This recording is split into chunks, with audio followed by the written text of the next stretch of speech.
In our last exploration of this alternate Star Wars timeline, we saw how Sabine Wren's decision to claim the Darksaber and unite the Mandalorian clans changed the course of galactic history. Instead of passing the symbol of leadership to Bo-Katan, Sabine embraced her destiny and led her people in open rebellion against the Empire years before the Battle of Yavin. When we left off, Sabine stood at the precipice of victory or defeat, facing her deadly creation in an Imperial research facility while her forces battled across Mandalore. The next few moments would determine everything. Sabine Wren, heir to centuries of Mandalorian warrior tradition, makes her choice with the clarity that defines true leaders. She will not abandon her mission nor her people. She calls in her contingency plan. Clan Rook warriors positioned in the city's maintenance tunnels surge forward to reinforce Bo-Katan's position, while Mandalorian hackers launch electronic countermeasures against the approaching Imperial ships. With her forces buying precious minutes, Sabine works with methodical precision. She doesn't just destroy the prototype. She systematically erases all research data, blueprints, and components, ensuring that this particular threat can never be recreated. Across the city, Bo-Katan's reinforced team secures the governor's compound, capturing valuable intelligence on Imperial operations throughout the sector. The Power Hub team cuts Imperial communications, preventing distress calls from reaching reinforcements. As Sabine's explosive charges count down, she extracts her team through maintenance ducts that Imperial occupiers never bothered to map, another advantage of fighting for one's homeworld. By dawn, the Mandalorian flag flies over the capital. Imperial forces retreat to secondary positions, regrouping for counterattack, but that counterattack never fully materializes. Because the final phase of Sabine's plan is now in motion. The full Mandalorian fleet, supported by a small contingent of rebel ships, engages the Imperial orbital forces directly. This isn't a battle they can win through firepower alone, but they don't need to. With ground control lost and reinforcements days away, the Imperial commander makes a strategic decision to withdraw to defensible positions elsewhere in the sector rather than waste resources on a planet already lost. Mandalore is liberated, not without cost. Thousands of warriors fall in the fighting. Sections of the capital lie in ruins. But without the apocalyptic devastation of the Great Purge, we know from our timeline. Standing in the ancient throne room of Mandalore, Sabine Wren formally accepts the mantle of leadership, not through inheritance or politics, but through the traditional Mandalorian path of combat prowess and strategic victory. The liberation of Mandalore, approximately 1 year before the Battle of Yavin, creates profound ripple effects throughout the galaxy. This isn't merely a local uprising. It's the first significant planetary system to successfully break Imperial control. For the Empire, it's a strategic disaster beyond the loss of a single system. Mandalorian iron, Beskar, is among the most valuable military resources in the galaxy. Its production now falls entirely outside Imperial control. More significantly, the Empire loses access to Mandalorian warriors who had been pressured into Imperial service. These elite fighters now return to serve their own people, bringing with them intimate knowledge of Imperial tactics and weaknesses. The psychological impact resonates far beyond Mandalorian space. If the legendary warriors of Mandalore can break Imperial rule, perhaps others can too. Resistance movements on dozens of worlds gain new momentum and purpose. For the rebellion, Mandalore becomes something unprecedented. Not quite a member of the Alliance, but a powerful independent ally with significant military capability.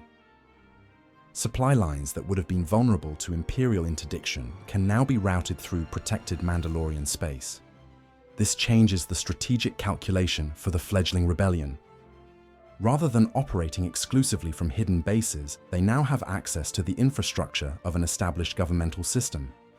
Repair facilities, training grounds, medical centers.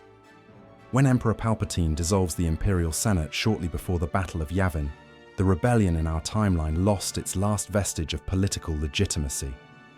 In this alternate timeline, The alliance with Mandalore provides both practical support and diplomatic standing. After the destruction of the first Death Star, the canonical rebellion was forced into a desperate evacuation from Yavin, constantly hunted and on the run. In our alternate timeline, they have strategic depth, multiple bases across Mandalorian-controlled space that the Empire cannot easily target without provoking full-scale war. The hunt for Luke Skywalker takes on different dimensions. When Darth Vader traces the Millennium Falcon to Cloud City, he finds not just Lando Calrissian's operation, but a Mandalorian security contingent, part of Sabine's diplomatic outreach to independent systems. The iconic carbon-freezing confrontation plays out differently. Han Solo is still captured, but the escape of Leia, Chewbacca, and the wounded Luke is covered by Mandalorian heavy infantry, resulting in significantly higher Imperial casualties. The rescue of Han Solo from Jabba's palace happens much earlier and with greater force, a joint rebel Mandalorian operation that Jabba's security forces are wholly unprepared to repel. By the time of the Battle of Endor, the Galactic Civil War has evolved significantly. The Emperor still constructs the second Death Star, still creates his trap, but the attacking rebel fleet is augmented by Mandalorian fang fighters and heavy cruisers. Ground operations on the Forest Moon include Mandalorian heavy infantry alongside rebel commandos and local Ewoks, a combination of forces that Imperial planners never anticipated. The Emperor falls, Vader is redeemed, and the Death Star is destroyed, much as we know from our timeline. But the aftermath unfolds very differently. After the Emperor's defeat, Mandalore under Sabine Wren's leadership becomes a founding member of the New Republic, but with special autonomous status that respects Mandalorian traditions and independence. This stronger, more unified New Republic is better equipped to handle Imperial remnants. Rather than the fragmentation we see in our canon timeline, military response to Imperial holdouts is coordinated and decisive. The Imperial remnants that would eventually coalesce into the First Order in our timeline face a much more challenging environment.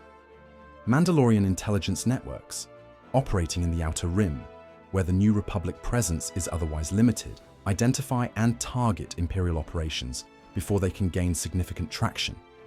Sabine, now entering middle age by the time of the Mandalorian series era, has led Mandalore through a renaissance. Their warrior culture remains, but has evolved, emphasizing the protective, honorable aspects of the Mandalorian creed over mere combat prowess. The Mandalorian diaspora we see in our timeline never happens. Instead of scattered covert groups, Mandalorian culture thrives openly, with clan territories established not just in Mandalorian space, but on worlds throughout the galaxy where they serve as respected peacekeepers and system defense forces. This creates a fascinating counter to another group making its return around this time, the Jedi being trained by Luke Skywalker. In our timeline, the relationship between Mandalorians and Jedi was historically antagonistic, with some exceptions. But Sabine's experiences with Kanan Jarrus and Ezra Bridger, and the fact that the Darksaber itself was created by a Mandalorian Jedi, give her a unique perspective. Rather than opposition, she establishes cautious diplomatic relations with Luke's new Jedi Order. This doesn't erase centuries of historical tension, but it creates opportunities for exchange and mutual support that would have been unthinkable in previous eras. Young Mandalorians with Force sensitivity are no longer forced to choose between their culture and their abilities. Remembering her own reluctance to lead and the mentorship that helped her overcome it, Sabine establishes a tradition of identifying and training promising young leaders from all clans, ensuring that Mandalore's future won't depend on a single ruler or bloodline. This cultural renaissance extends to Mandalorian craftsmanship as well. No longer forced to hide their Beskar or restrict its use to armor, Mandalorian smiths create wonders that combine ancient traditions with modern innovation. Starships, buildings, and infrastructure that can withstand virtually any attack.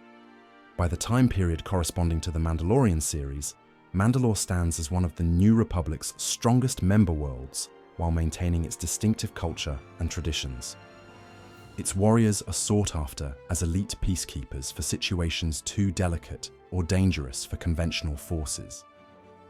The generation born after liberation, who never knew Imperial occupation, views the Darksaber differently. Rather than a symbol of militant leadership, they see it as a reminder of their responsibility to balance strength with wisdom, tradition with progress. Sabine herself has become something rare in Mandalorian history, a leader who brought not just victory in battle, but lasting peace and prosperity. Her artistic talents, once expressed in colorful, explosive designs, now manifest in grand public works celebrating Mandalorian history and culture. This peace and renaissance isn't without challenges. Traditional clans sometimes chafe at the more diplomatic approach. Economic integration with the New Republic brings both prosperity and cultural dilution. Political factions debate how closely Mandalore should align with Republic policies. These internal tensions reflect Mandalore's eternal struggle, balancing their warrior heritage with the requirements of peaceful coexistence in a galactic community. But unlike in previous eras, these tensions are resolved through the ancient ritual of verbal combat rather than bloodshed. The most significant external change comes in Mandalore's relationship with other historically independent systems. Concordia, Crownist, and other Mandalorian worlds no longer exist in isolation or competition, but as part of a cohesive sector government with Mandalore at its center. This stability becomes crucial when threats from the unknown regions begin to emerge. The remnants of the Empire that retreated beyond known space have reorganized, researched, and prepared for their return, but they face a much more formidable obstacle than in our canon timeline. But even as Mandalore prospers, unresolved questions from the past cast shadows over its future. Most significant among these is the fate of Ezra Bridger and Grand Admiral Thrawn, who disappeared into the unknown regions during the early rebellion. In our timeline, their absence created a power vacuum that allowed for different threats to emerge. In this alternate reality, their eventual return would come to a very different galaxy, one where Mandalorian power could tip the scales decisively. Sabine never abandoned her search for Ezra, devoting resources and expeditions to tracing the Purgle's path through hyperspace. These expeditions, penetrating deep into uncharted regions, have discovered evidence of civilizations and threats unknown to the broader New Republic. The Grisk hegemony, a conquering species from beyond known space that even the Empire feared. The remains of ancient civilizations that hint at cyclical patterns of galactic extinction. Anomalies in hyperspace itself that defy conventional understanding. These discoveries remain closely held secrets within Mandalorian intelligence, shared only with the highest levels of New Republic leadership. The average citizen of the galaxy remains blissfully unaware of these looming threats. And while Mandalore stands strong, united under Sabine's leadership, the question of succession grows more pressing with each passing year. The Darksaber cannot simply be inherited. It must be earned through combat or freely given to one who is worthy. Several candidates have emerged from the younger generation. Din Djarin, known simply as the Mandalorian in our timeline, is in this reality a respected clan leader whose unwavering adherence to the creed has earned him followers from the more traditional factions. Tristan Wren, Sabine's brother, has become a skilled diplomat as well as warrior, fostering relationships between Mandalore and formerly hostile systems. His bloodline connection to Sabine gives him legitimacy with clan traditionalists. Most intriguing is a young woman named Mira Kryze, daughter of Bo-Katan and direct descendant of Mandalore's former ruling house. Trained personally by both Bo-Katan and Sabine, she represents a potential unification of the traditional ruling lineage with the new meritocratic order. Each represents a different vision for Mandalore's future, and Sabine watches them all carefully, knowing that her choice, or their competition, will shape her people's destiny for generations to come. Beyond these known quantities lies perhaps the greatest unknown: the Force-sensitive children identified throughout Mandalorian space in the years since liberation. Unlike in previous eras, these children are not surrendered to the Jedi, but trained in both Mandalorian traditions and controlled use of their abilities. What this new generation of Force-wielding Mandalorians might become remains to be seen. Perhaps a realization of Tar Vizsla's ancient vision, a bridge between two seemingly incompatible traditions. The peace that Sabine built stands strong, but like all things in the galaxy, it cannot last forever. Beyond the edges of known space, ancient threats stir, forces that care nothing for the distinctions between Republic and Empire, Jedi and Sith, Mandalorian and Core Worlder. The Yuuzhan Vong, extragalactic invaders who exist outside the Force. The Grisk hegemony, strategists perhaps more brilliant than even Thrawn, or perhaps something else entirely, threats that even the oldest Jedi and Sith holocrons only hint at in their most obscure prophecies. And closer to home, not all Mandalorians have accepted Sabine's vision of their future. Some traditional clans, hidden in the farthest reaches of Mandalorian space, whisper of another Darksaber claimant, one who would return Mandalore to its purely warrior roots, rejecting alliance with the New Republic and the compromises it demands. Even more troubling are the rumors from the unknown regions that Grand Admiral Thrawn didn't perish with Ezra Bridger, but has instead built his own power base, studying ancient technologies and gathering forces that could threaten even Mandalorian iron. And what of Ezra himself? If he survived as Sabine believes, where has he been all these years? What has he learned in the unknown reaches of space? And what would his return mean for Sabine, for Mandalore, and for the fragile galactic peace? The choices Sabine made changed the galaxy in ways no one could have predicted. A single decision, to embrace the Darksaber rather than pass it on, rewrote the fate of millions. But some destinies cannot be avoided, only postponed. The darkness gathering beyond the edge of the galaxy cares nothing for political boundaries or historical grievances. The real question isn't what if Sabine had claimed Mandalore earlier, but whether any path, any choice, any leader, any civilization could have prepared the galaxy for what waits in the spaces between stars, patient and hungry, and ancient beyond reckoning. The story of Mandalore is far from over, but speaking of crucial moments that could have altered the fate of the galaxy, next time we'll explore one of the most pivotal. What if Anakin Skywalker had killed the sun on Mortis?